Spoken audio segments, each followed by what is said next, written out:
नमस्कार दोस्तों। आज के इस वीडियो में जो मैं कहानी लेके आया हूँ वो कहानी है मेवाड़ की। वो कहानी है राजस्थान की।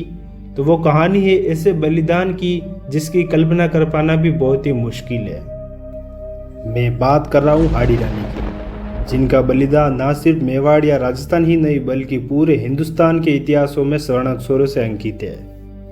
उन्होंने अपने मातृभूमि के खातिर अपना सिर काटने से पहले एक भी बार नहीं सोचा और खुशी खुशी अपनी बलि चढ़ा दी। जी हाँ दोस्तों, मैं बात कर रहा हूँ उस क्षेत्र की जहाँ से वीर शिरोमणि महाराणा प्रताप, महाराणा सांगा, रानी पद्मिनी जैसे कई विद्वान शासकों ने जन्म लिया।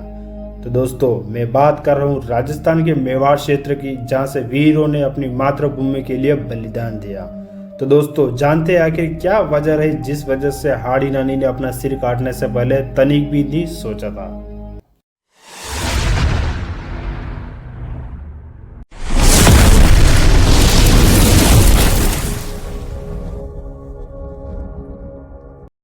दोस्तों, राजस्थान के इतिहास के पन्नों को जितना पढ़ा जाए उतना कम है, क्योंकि हर पन्ने में इतिहास की कोई एक न एक वीर गाथाएं हमें सुनने को मिलती है।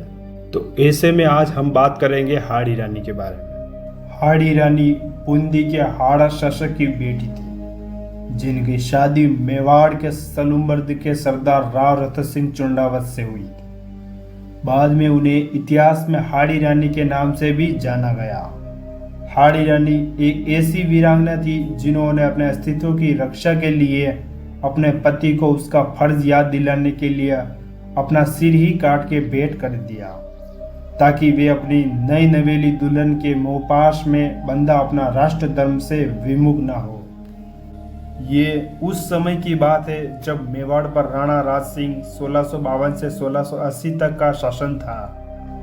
इसके सामंत सलूम्बर के राव रतन सिंह चुंडावत थे, जिनसे हाल ही में हाड़ा राजपूत सरदार की बेटी से शादी हुई थी। कथा के अनुसार हाड़ी रानी के विवाह के अभी केवल महज 7 ही दिन हुए थे कि हाथों की मेहंदी भी अभी छूटी नहीं थी कि उसके पति को युद्ध में जाने का फरमान आ गया, जिसमें महाराणा राज सिंह ने राव चुंडावत रतन सिंह को दिल्ली से औरंगजेब की सहायता के लिए आ रही अतिरिक्त सेना को रोकने के लिए निर्देश दिया। चुंडावत रतन सिंह के लिए संदेश उनका मित्र शार्दुल सिंह लेकर आया था। पत्र पढ़कर हाड़ी सरदार का मन व्यथित हो गया। अभी उनके विवाह के महज 7 ही दिन हुए थे और पत्नी से बिछड़ने की घड़ी आ गई थी। कौन जानता था कि युद्ध में क्या होगा। एक राजपूत रणभूमि में अपने शीश का मोह त्याग करके ही उतरता और जरूरत पड़ने पर सिर काटने से भी पीछे नहीं हटता। औरंगजेब की सेना तेजी से आगे बढ़ रही थी, इसलिए उन्होंने अपनी सेना को युद्ध में तैयारी का आदेश दे दिया। वे इस संदेश को लेकर अपनी पत्नी हाड़ी रानी के पास पहुंचे और सारी कहानी सुनाई। रानी को भी यह खत सुनकर सदमा लगा और उन्होंने खुद को संभाल लिया और अपने पति को युद्ध में जाने के लिए तैयार किया। उनके लिए विजय की कामना के साथ उन्हें युद्ध के लिए विदाई दी। सरदार अपनी सेना को लेकर चल पड़ा, लेकिन उनके मन में रह रह कर आ रहा था कि कहीं सचमुच मेरी पत्नी मुझे भूल न जाए। वो अपने मन को समझाते और उनका ध्यान उधर ही चला जाता। आखिर हाड़ी सरदार से रहा न गया और आधे मार्ग से उन्होंने अपने पत्नी के पास एक संदेशवाहक को भेज दिया। पत्र में लिखा था कि प्रिय, मुझे मत भूलना, मैं जरूर लौट कर आऊँगा। मुझे तुम्हारी बहुत याद आ रही है। अगर संभव हो सके तो आप अपने कोई प्रिय निशानी मुझे भेज देना। उसको ही देखकर मैं अपना मन हल्का कर लिया करूँगा। पत्र पढ़कर हाड़ी रानी सोच में पड़ गई। अगर उनका पति इसी तरह मोह से गिर रहा तो वे शत्रु को कैसे लड़ेंगे। अचानक उनके मन में एक विचार आया।